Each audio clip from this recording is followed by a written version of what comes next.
My naam is Melody Piek. Ek is 'n kliniese sielkundige. Welkom by Skielik is die ligte af. Hierdie is 'n gespreksreeks wat ons nou beplan vir 'n baie lang tyd. En hierdie is die derde insetsel. En dit is om te kyk na die effek van die pandemie op die kunste. Vandag saam met my is Cornelia Faasen van Maart en Fahiem Stellenboom van The Baxter. Miskien kan ek met jou begin, Cornelia. Van ons aanvanklike gesprek in, ek het jou gekontak na die eerste groot inperking en gesê, hoe is probleme. En dit was April 2020. Miskien kan jy net vir ons sê wat jou rol is by Natie en wat julle doen. Wat so Natie is die Nasionale Afrikaanse Teater-inisiatief. Ons is 'n befondsingsinisiatief wat meestal feeste befonds. Ons fokus is meestal produksies, so gewone jare wanneer daar nie COVID is nie, befonds ons nuwe werke wat na die feeste toe kan toer en ons werk ook baie nou met teaters soos die Baxter om spesifieke produksies te befonds waar hulle dan ook as vernoot inkom. So ons groot fokus is op nuwe werk te skep wat op die planke kan plaasvind. So ons het die laaste jaar geweldig geskuif in wat ons mandaat is en vir hierdie jaar befonds ons meestal projekte. En ons probeer ook onsself posisioneer as 'n rolspeler in die omgewing om aan gesprekke deel te neem, inisiatiewe deel te neem, betrokke te raak by organisasies waar ons kan. So ons het baie geleer die laaste jaar oor verskillende rolle wat 'n mens kan vervul in die bedryf. Ja. En om dan te reimagine wat dit is wat 'n mens kan doen. Presies. Ja, wat is die uitvoerende kunste en watter rol speel dit in die samelewing? Ek gaan nou met jou praat oor daai projekte want ek sal graag wil weet wat 'n mens kon gedoen het in die laaste 18 maande wat 2 jaar. Ek wil net bietjie miskien met Fahiem gesels. So jy is in 'n teater en ons weet ons was vir almal verskriklik hartseer toe die Fugard toegemaak het. Dit was nie net vir die mense wat daar werk nie, maar ek dink vir die gemeenskap. Dit was so 'n pols in Kaapstad rondom die museum en die Homecoming Center. Dis 'n groot verlies vir ons as 'n gemeenskap. Maar julle is nou nog by die Baxter en julle het baie uitdagende 2021 ook gehad met die laaste 2 produksies. Miskien kan ek net vir jou vra, hoe gaan dit daar en hoe gaan dit met die personeel? Hoe gaan dit met almal wat betrokke is? Melody, I must be honest, it isn't very easy, not only for us as the Baxter, but also for audiences and most importantly for the artists. You know, we are a very busy theatre. We're one of the busiest theatres in the Southern Hemisphere as the Baxter Theatre. We are always trying to innovate and do new things, but trying to be innovative and navigate your way around what we're currently dealing with isn't easy. You kind of need to even think further out of the box. So it's been a sort of an open and close position, simply because we are governed by what regulations and restrictions are at the time. So it really hasn't been easy. We try our best and we are determined to be able to certainly stage productions. It is certainly sad to see the casualties like the Fugard Theatre. There were 2 other small theatres as well that closed and some smaller ones in the city. So there's been several casualties and it's been difficult. But I think our care as a theatre always lies also with the artists, you know, being able to create work for them, being able to create new South African work, and that is where we have a great synergy with Natie in that it's about the development of new South African work and new voices. That's a serious focus for us. So 2020 may have been difficult for the arts and certainly for theatres and for artists and for various sectors. But 2021 then I think clapped us in a way that we had not anticipated because we had hoped that it would get better and we would get to that point.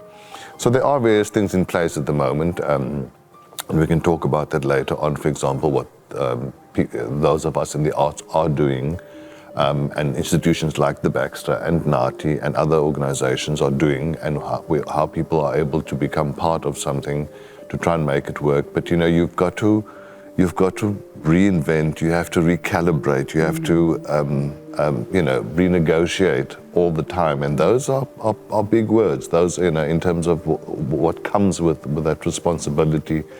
So I think that for us as the Baxter, we are always very grateful when there are these pockets of productions that can happen, but we can't stage productions just straight out of our pockets. These productions we are able to stage because they are thankfully funded.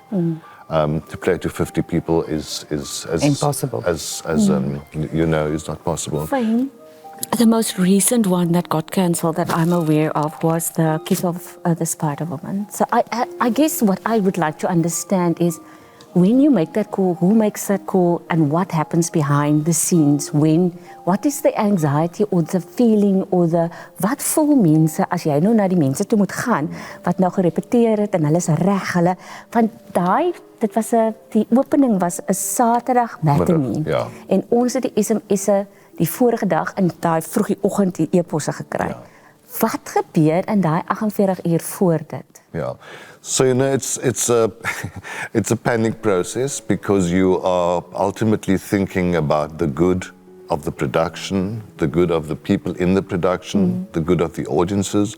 But that was a very interesting time, or challenging time, because we were also doing in our main big theatre, Life and Times of Michael Kay, with which we had a relationship and we had an obligation to the Theater der Welt Festival in Germany, where we were supposed to open last year. And then it was moved to this year, of course, and then we were struck with this position of the regulations changing again. So what happened that in a spate of about, 3 weeks or to a month, it kind of all happened so quickly, we went from being able to allow an audience members of 200 in a big venue or 50% capacity in a smaller venue to 100 down to 50 within a spate of just a few weeks because, of course, we understand so the third wave was hitting us big time. But to be able to not only manage internally, in other words, fortunately actors and creative teams and our staff are aware that this is happening. We have to be in touch. It has to be something that we discuss all the time, that we work towards, and that we sort of see how we're going to plan alternatively. But what I think was the most difficult was to be able to also let audiences know, because fortunately, like Life in Times of Michael Kay, it was nearly at sold-out status. It was very popular. People were excited to see this incredibly massive production with Handspring Puppet Company and some of our leading artists on the stage in that production. And then the night before, literally the night before, we had our preview, our very first performances, as you said, the Saturday. So it becomes very, very stressful because you need to make decisions straight away. But it's not only decisions that are made for those within the group, those within the Baxter, those within the cast, the production teams. You also now have to communicate this as quickly and as efficiently as you can to audience members who have paid to see the show, but more than having paid to see the show, who were excited to get some wonderful, brilliant theatre that can kind of help them through this difficult time. So it's never easy, and I think it is a challenge. And I mean, I heard the other day that it took 5 years before the Spanish flu was literally overcome. Wow. It just means that we can't rest yet. We have to. Ons moet geduldig wees. We have to be patient, we have to be kind, we have to be good to each other, but we also have to plan for that, and how we're going to go from here to that point, because it would seem that it's going to be a similar situation, certainly with this. So, Cornelia, die eerste inperking was ons almal angstig, want ons was onseker, niemand het geweet wat gaan volgende gebeur is. Dis daai eerste maand. Die tweede vlaag was vinnig, intens, en toe is dit ook verby, sodat ons kon weer opkom vir asem. Dit lyk asof hierdie derde vlaag Delta net 12 aanhou en aanhou. So, ek weet baie produksies het toegemaak. Hoeveel van daai mense kom na julle toe vir hulp? So as jy praat van hulp, as jy my sal toelaat, sal ek dit net so 'n bietjie onderskei tussen Ons as Natie is baie betrokke by of ek as Cornelia is baie betrokke by die Tribio-fonds, wat 'n hulpfonds vir kunstenaars is. So ons samel geld in van die private sektor en van die publiek. Publiek is 'n groot donateur vir ons via verskeidenheid kanale, maar ons het heelwat instansies en trusts van die private sektor wat vir ons geld gee. En dan het ons aansoekprosesse waardeur kunstenaars kan aansoek doen vir onmiddellike finansiële hulp, wat nou wissel van skoolgeld tot mediese rekeninge. Sure. Tot huur wat hulle moet betaal, tot basiese behoeftes soos kos en toiletware wat mense nie kan bekostig nie. So dis die een ding wat ons doen. Aan die ander kant, as jy praat van hulp, dan praat mense ook van ondersteuning om netwerke en sisteme vir mense in plek te hê, om te weet waar kan hulle aanklop vir raad, hoe moet ons kunstenaars in hierdie tyd werk skep vir hulle self? As daar nie feeste is nie, wat doen jy met jou werk? Nou wie stuur jy 'n teks? Vir wie vra jy advies oor wie jy in jou rolverdeling moet sit? Waar kan jy 'n kamera leen? Waar kan jy repetisiespasie bekom? So daar's ook daai aspek van hoe help ons kunstenaars op daai manier om net gefokus te bly? Want daar's vir lang tyd hierdie persepsie by die publiek dat dit so 'n wonderlike tyd vir kunstenaars, want veral skrywers kan gaan sit en skryf en skep. Dit is nie die geval nie. Baie kunstenaars het mekaar nodig vir nuwe energie en nuwe idees. Maar om terug te kom by jou oorspronklike vraag, dit is duisende kunstenaars wat aansoek doen vir hulp. En dit sluit nie die mense in wat by die regering aansoek gedoen het vir hulp, met die verskillende strome van befondsing wat daar beskikbaar gemaak is nie. En dan is daar ook op provinsiale vlak ook hulp beskikbaar gemaak aan mense waarvoor hulle kon aansoek doen. Maar by die Tribio-fonds sit ons met duisende kunstenaars wat sê, ons het geen inkomste nie. Ek het 'n jaar laas gewerk, ek het 18 maande laas 'n sent verdien. Sure. Ja, dit is, die omstandighede wat dit aanbetref is moeilik en sleg. En dit is, daar is mense wat in staat is om ander sektore te betree, soos die film- en televisiebedryf, maar die kunstenaars, en ons wil hulle behou, ons wil 'n sterk teater, gefokuste groep kunstenaars hê, wat in teater wil werk, en vir hulle is dit uitsonderlik moeilik. So jy het so 'n bietjie gepraat van daai stelsels wat in plek was. Ek wil by Fahiem hoor, watse stelsels dink jy was in plek, was suksesvol, en waar het ons heeltemal nie gereageer soos ons kon nie? I mean, I think it's a learning curve for us all the time, you know, certainly for those of us in the industry. What is interesting for me is that literally, I think days after the announcement came of lockdown restrictions level 5 in March last year, the Baxter which is sort of almost true to form. It's typical of the Baxter to kind of and we came up with an idea of launching a campaign that we were thinking about anyway, but the idea was to be able to help fund the Baxter. Many people are not even aware of the fact that the Baxter receives 30% of its operational costs funding from the University of Cape Town. The other 70% we have to raise ourselves. That's quite a large amount, a substantial amount. So we do that by creating partnerships and kind of getting additional funding, from at a provincial and a local level, and certainly through organizations like NATI and KKNK, where we do these different projects, and we're able to kind of sustain ourselves. And of course, but it all also is about ticket sales. So we introduced a campaign called Buy the Baxter Cup of Coffee every month, and it was very, very well received in that the idea was you need your fix of caffeine in the morning for those people who love their coffee. I'm not one of them, I'm pleased to say. I feel judged. Yeah. No, I'm not judging. Give me a glass of still water. Sounds like a line from a biblical line. But anyways, and that, the introduction of that, and then of course you also need your theatre fix for most people. It's the thing that works and on our psyche, on our soul. It helps us to shift. That's the role that theatre will always and so have played so far. It has played so far. In that it will always be that. There's a place that you can't touch, that is intangible, that theatre helps us to shift. It does. And this is done through the artists, which so they go hand in hand. And of course you get some of that certainly through television and through film, but not in the same way when it's a physical presence. So we took the decision at the same time as launching our Baxter Coffee Angels campaign of just 30 Rand a month. We took also the decision not to do live streaming, simply because the kind of work that the Baxter does, which deal exactly with kind of social and justice issues and these kind of things, you can't always capture, the detail, the finesse, the nuances of that on film. And I must say, I'm kind of looking back now, I'm pleased that we moved so quickly to introduce this sustainability campaign of the Baxter Coffee Angels, because it did help us offset quite a bit of the losses last year. Sure. And this year, of course, the challenge is bigger, because now we're needing to kind of make that circle bigger. We're wanting more people to understand that your 30 Rand a month goes a long, long way. So if you're not yet a Baxter Coffee Angels member, Melody, I invite you to be one. But there are also other things in place that I think are ways that people can assist and can help. And I think what,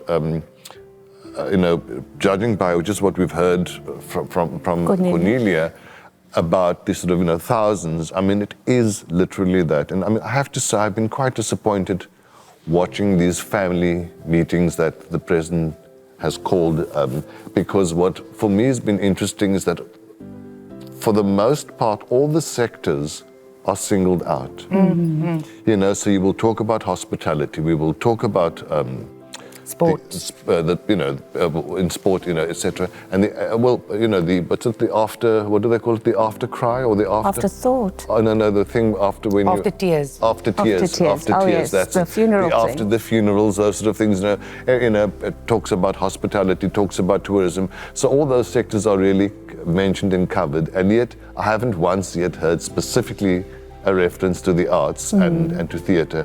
And I would like to make that appeal to the president, if he gets to hear something like this, that, or to his advisors, to say, guys, I'm sorry, when we get beyond this, that you and all of us are going to rely on the theatre and the arts and the artists to kind of heal beyond this. And while we are going through it and kind of trying to heal from it, we need to do that now already. So we need the kind of assistance that we can get. We need government, we need organizations like NATI, like STAND, like the Theatre Benevolent Fund, like the Baxter's Coffee Angels. Those need to be supported. There's not a lot of money that is asked for, but we need that kind of support now so that we are able to create opportunities and we're able to at least provide for the artists. We have to come up with plans and ways and that already exist and maximize those and come up with new things so that it takes us to a point whereby we can get beyond this at least, to get ready for what is going to come.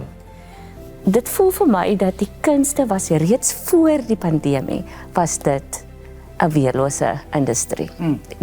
Dis soos iemand wat van 'n salaris skryf van maand tot maand, dit kos net 2 maande vir om hulle huis te verloor. En so, ek wonder wat is die sisteme wat 'n mens behoort in plek? Wel, miskien kan ons begin met wat is in plek? Wat kon ons beter gedoen het? Wat sou ons reaksie, hoe kon ons gereageer het op 'n manier? En as ons nou kyk van 'n plek en ons dink, okay, wat wil ons graag hê moet in 5 jaar in plek wees? Hoe kan ons hierdie situasie beredder en beter maak? Ek dink wat jy vra is 'n baie komplekse vraag wat 'n mens oor 'n baie lang tyd in verskillende afdelings eintlik moet analiseer. Maar een van die groot dinge wat vir my uitgekom het met COVID, soos jy reg sê, dit is reeds 'n weerlose bedryf. Maar ons was ook 'n baie gefragmenteerde bedryf. En as jy kyk nou hoe die regering begin by dat ons met sport saamgegroepeer word, so daar's reeds 'n groot denkfout daar.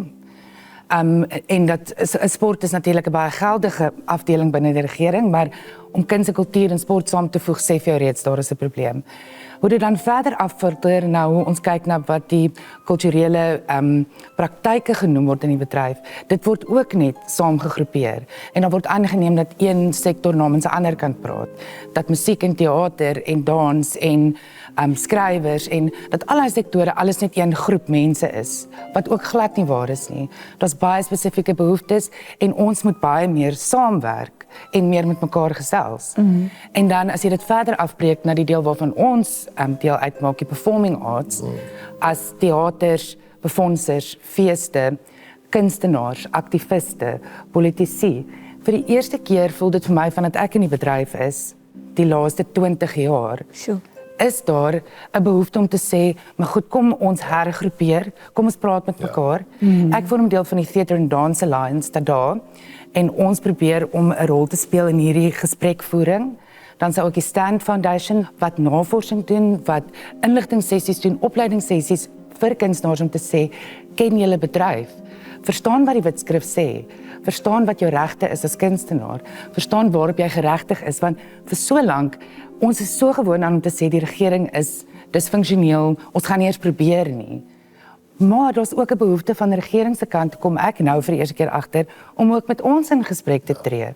So ons moet beter groepeer, ons moet self 'n rol inneem in ons eie, wat ons in Engels nou by die Tydens Skielik nou verwys, as self-determination. Ons moet ophou om slegte kontrakte te teken net omdat dit werk is. Ons moet beter leer om beter onderhandelinge te voer oor wat ons regte is, beter kontrakte op te stel, beter kontrakte te teken. To look at also pension fund, something that is long term. Absoluut, en ons kan dit net regkry as ons onsself groepeer en sê, goed, die Tydens Skielik behoort 'n unie te word. Hoe kry ons dit reg? Doen nie navorsing, doen nie werk. En daarmee praat ek nie blame op kunstenaars nie, want dis ook 'n baie gevaarlike narratief en ek wil nie dit doen nie. Maar ons het 'n groot mate van apatie waarmee ons sit in die bedryf. Maar dis ook omdat daai kanale nie vir mense altyd duidelik was nie. So hier moet ons wat by organisasies betrokke is, daai rol inneem en die kanale duideliker maak en beter met mekaar gesels ook. So dit bring my terug na die eerste episode of die eerste gesprek wat ek gehad het met Desmond Painter by die sielkundige departement. En aan die einde van daai gesprek sê hy, want ek vra vir hom, wat doen 'n mens prakties? En hy het nie 'n antwoord gehad nie. En ons het die antwoord gekry nie, maar wat hy wel gesê het is dat die enigste manier hoe verandering ooit in 'n gemeenskap of in die samelewing verander, is as wanneer mense as 'n kollektiewe saamwerk en saam praat oor wat die oplossings is. So, wie is die rolspelers? Wie is die mense wat by mekaar moet kom om hierdie gesprekke te hê? Cornelia, Fahiem? Look, I think every aspect of the industry needs to be involved. I mean, we need artists' voices as well. We need organizations like this Tada, which I think will be, it's a great initiative, like Stand Foundation, like Theatre Benevolent Fund, and so it's very, very important and it's vital that there is this dialogue that continues, because again, with the policies and the structures of Tada, for example, it will also certainly benefit the industry and the artists beyond what we're going through at the moment. It's long term and things. But I think the most important component also, or what I wanted to pick up of what Cornelia was referring to, is that also to engage with government. I mean, governments in other parts of the world certainly, for the most part, do a really good job in terms of looking after the artists. Certainly, we're a different kind of a country with this eclectic mix of first and third world, but essentially more third world than we are first world. The privilege that exists here is huge, but the poverty and the extent of whatever else is even bigger. So we need to at some point have at government level some kind of engagement that speaks with and to the industry and the artists, and that's not happening. And again, I mean, it's very interesting because the fact that sport and arts and culture are sort of lugged in the same portfolio is interesting, because on the one hand, yes, sport and arts both deal with the holistic development of us as as a nation, of us as beings, of us as individuals, etc. But there are all these different needs. It's more complex than that, that exist within those two separate ones, even in sport. And therefore, you can't do that in the arts. And I think what needs to happen again is that we have to carry on this sort of dialogue and these discussions and establish platforms that can make that change. But I also think at the same time, we need to continue to lobby and say that we need, we as the arts community, we as artists, we as arts organizations can do what we can do, etc. But we can't do this without government. We can't do this without the help of big corporations, that believe in the arts and a place that the arts has. And I think that way, again, it's a collective, and I believe that the only way forward for any of this is a collective. My feeling, for example, is, and we see it all the time, when there's this spate of deaths that happen within our little worlds, etc., we can feel that collective psyche of how it is pulling us all down, and how, you're feeling it, and to some extent some days there's almost a numbness that comes because, can I hear any more close friends of mine struggling with family and parents, close members of their family who have passed on, we're affected by that collective psyche. And I think that collective psyche is what is needed for us to be able to kind of push forward. Mobilize? But it can't just be us as the arts sector and the arts industry and whatever we're affiliated with.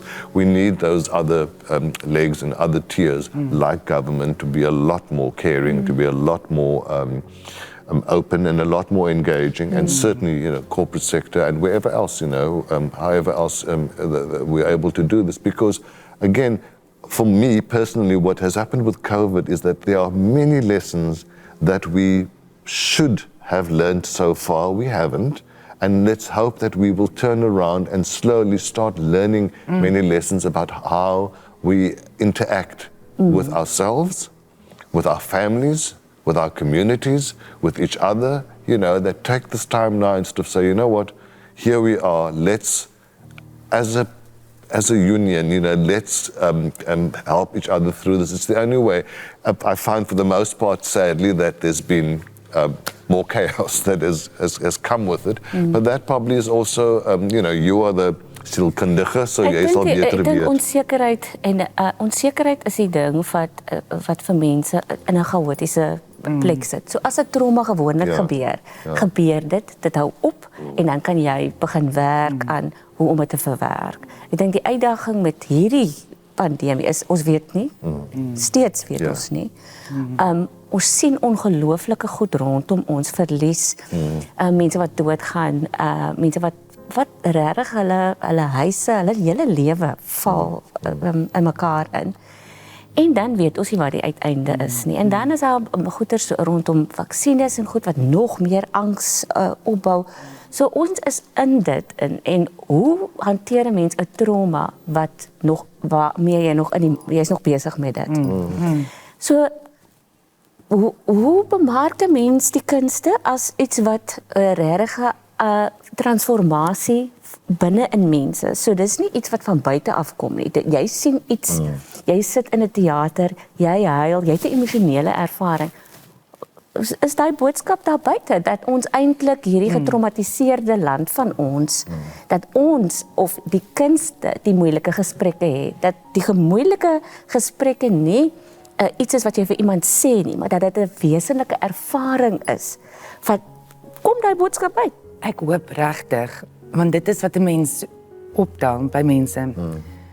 En jy het baie te doen met die publiek en die publiek se reaksie. Ek hoop regtig die afwesigheid van lewendige teater die laaste 2 jaar, daai leemte wat mense voel, daai gebrek aan verlossing en daai belewenis van 'n medemens langs jou in 'n kommunale spasie, dat daai gebrek mense gaan besef wat se rol die kunste speel.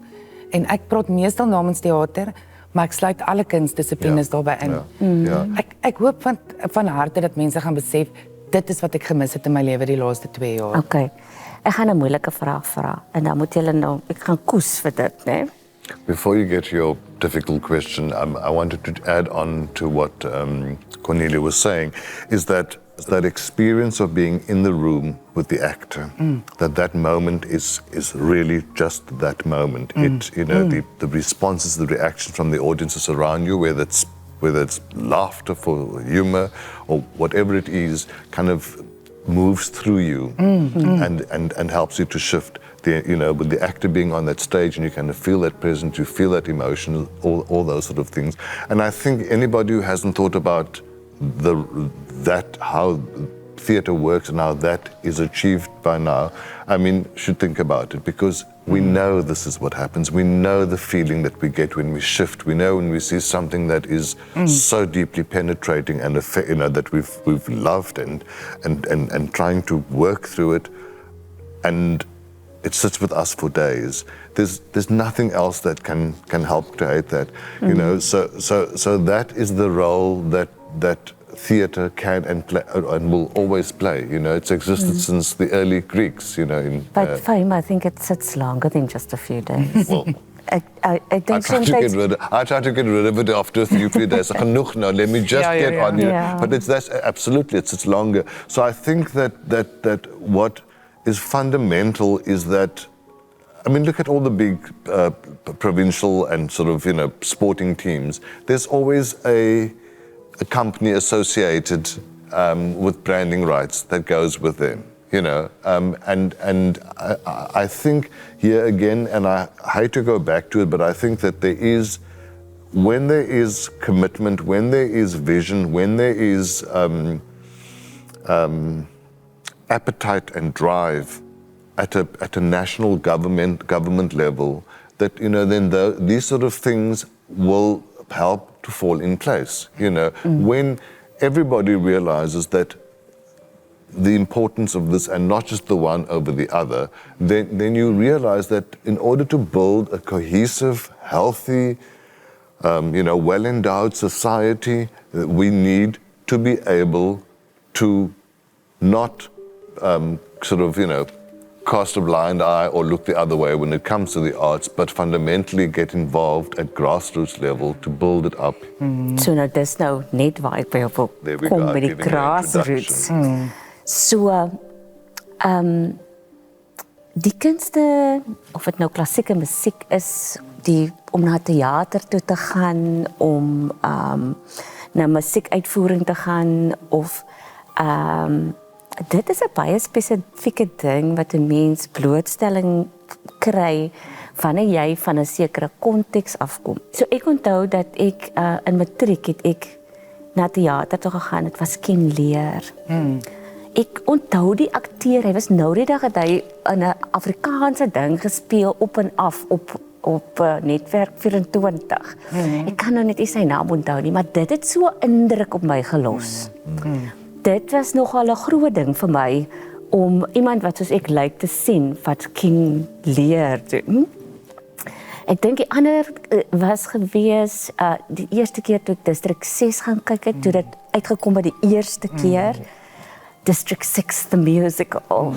So nie baie mense in hierdie land het daai ervaring nie, of nie baie mense voel hulle kan gaan nie, of hulle voel gemaklik nie. En ek dink natuurlik die feeste is 'n wonderlike voertuig vir dit, nie? Dit gaan in gemeenskappe in. Dit speel uit binne in 'n geografiese plek. So en dit bring my vraag dalk, miskien moet ek duideliker wees. As dit ooglopend is dat sport fantasties is, rugby en sokker, en dat dit is dit is vir 'n borg, koppel hulle goeders daaraan en hulle weet hulle gaan geld maak daaruit. Is dieselfde boodskap daar buite van wat 'n ongelooflike voertuig die kunste is en die gemeenskapswerk wat hulle doen. Hoekom staan iemand en whine en sê, ek wil baie graag hierdie teater gaan my teater wees? Wel, daar is voorbeelde van feeste So, mense moet baie versigtig wees in ons omgewing om te veel name te noem, maar daar is korporatiewe borge wat ABSA, wat betrokke is by die KKNK. absoluut. En ongelooflike ondersteuning vir hierdie fees bied. Kyk na die projekte wat die KKNK hierdie jaar aangepak het. Hierdie is een voorbeeld daarvan. Wat gesê het, kyk na julle bedryf, evalueer wat die bedryf nodig het en pak projekte aan in hierdie ongewone omstandighede wat 'n groter rol kan speel, wat 'n gemeenskapsimpak kan hê. Julle, Ons kan nie nou klaar wees. ons is amper klaar, maar ek dink ek wil hê How ons long do you moet want to go on for? ons So much more to say. ons moet miskien nie dink, so as ek iets wil wegvat van hierdie gesprek, is dit dat mense moet inligting kry oor die industrie. Mense moet mobiliseer. Maar dit voel vir my dan moet 'n groter daar's vir my 'n disconnect tussen wat ek weet ek ervaar binne in teater, binne in die kunste. En as 'n sielkundige spesifiek, want ek dink nie om terapie toe te gaan is altyd 'n moontlikheid vir almal nie. En ek dink nie om dat terapie in itself, of dit nou individueel is en of dit in gemeenskappe is die enigste panacea, like almal moet in terapie wees nie. Wat ek wel weet is dat die kunste raak mense op 'n emosionele plek waar hulle moeilike gesprekke kan hê, waar hulle kan dink oor hulle self, waar daar tog introspeksie is, waar daar moontlikhede is, daar's hoop. Jy sien iets en dan dink jy, ag, ek is nie so bad nie, ek kan ook miskien eendag dit doen, of daar's so baie rondom die siege van die land wat 'n mens, waar mens regtig werk kan doen, dat ons anders voel oor mekaar. So een van die groot probleme in Suid-Afrika is dat ons nie mekaar ken nie. There's a lot of alienation and not knowing and othering. En dit is vir my so van selfsprekende ruimtes vir daai werk om te gebeur. So op 'n manier is dit vir my 'n natuurlike saamkom van die kunste en geestesgesondheid, maar ook transformasie en hoe om met trauma te werk. En op 'n manier moet ons daai boodskap miskien aan 'n klok hang. Ek wonder hoe julle die twee van julle daaroor Kan ek jou bel vir daai sessies? Kan ons kom vir collective sessies, little couple sessions to kind of sien hoe jy vir ons kan help psychologically to nee, wat ek grap maar. Ek begin met jou vir jou laaste woorde. I think that by now, I mean, we live it every day. We are in it all the time, so we kind of see the immediate benefits and value and possibility of healing that the arts has to offer. And I suppose the more we point this out to people, because sometimes it's inadvertent, they feel it, they didn't think about it. And I mean, to put a corny expression in all this, you know, and it alludes to what you were sort of saying about the arts being a mirror of our society, you know, that it reflects and stuff, and it needs to do that. It needs to show the injustices. It needs to show the wrongdoings, but it also needs to celebrate the marvelous and celebrate the oneness and things. And I think that the whole thing of the othering is a big problem. And again, you know, it feels a little bit like it's, you know, this is our daiga, this is our issue, but it is a global issue, and now more than ever, with people being displaced all over the world. So it is a real issue, you know, universally.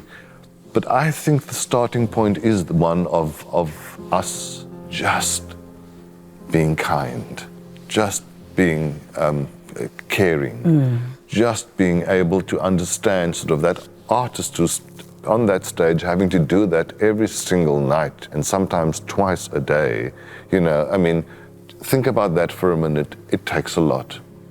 You can't do it as an audience member. It's not your thing. Some, of course, in this new age of social media and reality television, almal ding hulle kan almal net so, you know, do it, etc. But then that's the shallow aspect of it. You know, the real aspect of it is when you take away those little frillings and all those sort of 5, 6, 7 moments and stuff, and kind of see the true value of what it can, and therefore, associate yourself with it. When theatres, for example, and festivals open, and although they limit to 50 people, support them. And the more you see and experience theatre, the more you shift as a human being. We can all look at a painting on a wall, sort of in any kind of visual art, and look at it, and we have a very different response to it, because we come from different things, and you would know this well as a psychologist, right? Etc. But let us find that point whereby we're looking at that painting, sort of saying, but this is where I come from, because I have that kom vandaan, and you've got what you, and then we begin to understand it and things. And so it sounds all terribly philosophical, but I think it is a great starting point, and that we need not even a starting point, we need more of it. We need to have that focus, and then for corporates and for the private sector to kind of tap into that philosophy. So yes, government, sure, but again, there's a responsibility from all of us. Laaste woorde van jou, Cornelia? Ek voel ons het nog so baie oor te praat oor. Ek dink 'n deel van die behoefte aan hierdie gesprekke heel aan die begin was, jy weet, om die erkenning dat kunstenaars, en as ons praat van kunstenaars, is dit soms gevaarlik, want ons praat van kunstenaars, maar dit sluit ook baie medewerkers in, jy weet, die mense wat agter die skerms werk, die tegniese personeel, die deuraanwysers, jy weet, daai as ek praat van die waarde, die creative teams, jy weet, ek ken verhoogbesteeders wat meer omgee oor wat op die verhoog gebeur as sommige regisseurs, want hulle is so geïnvesteer in die kreatiewe werk wat daar aangaan. So, en dis een deel van die gesprek wat ons baie keer uitlaat, is hoe groot die groep mense is wat hierdeur geaffekteer word, en hoe ons kunstenaars gaan help om te dink aan wat is my rol in die samelewing, wat is my geregtig, waarop is ek geregtig as 'n kunstenaar in die samelewing en in hierdie land. En ek het nie 'n eenvoudige antwoord daarvoor nie.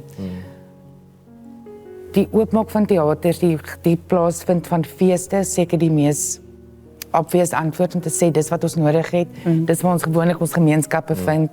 Maar ek dink ons as gemeenskap, as kunstenaarsgemeenskap, moet meer waarde heg aan wat ons bring, en wat ons gee. Dan praat ek nie eers van wat die sektor kan bydra vir werkskepping in hierdie land nie. Daar het ons nuutste verslag na gewys, die jong mense is, wat is dit, 60% tussen 18 en 35 is werkloos. As ons dink die onluste in Durban nou was erg, wat ons oor 2 jaar gaan sien, as daai mense begin, weet sê, ons het nou genoeg gehad, weet, gaan vir ons almal, ons moenie dan geskok wees nie. En hier sit ons met 'n industrie, ons het al die platforms, die Baxter, die feeste, Nati, ander teaters, die staatsteaters in die land, ons het die infrastruktuur om werk te skep, ons kan dit doen. Gee vir ons ondersteuning, gee vir ons befondsing, ons sal vir julle die werk skep, want ons wil dit doen. So, ondersteun organisasies, as ek vir mense 'n boodskap kan gee, ondersteun die organisasies wat namens julle veg, betaal jou R30 'n maand vir die Baxter, koop 1 koppie koffie minder, ondersteun die feeste wat projekte doen deur aanlyn kaartjies te koop in hierdie tyd, doen jou deel, want ons wil ons deel vir julle doen. En dan kom die privaat sektor by, en ons moet ophou ons bedryf so sleg te praat. Niemand wil investeer in 'n dooie perd nie. Ons moet trots wees op wat ons doen en wat ons het om by te dra. So jou entoesiasme maak vir my baie beter voel. So, ek wil vir julle baie dankie sê. En I also wanted to add, sorry, before you conclude, is that we have a very active and very strong and good culture of the arts, and diverse and interesting culture of the arts in this country. It's there.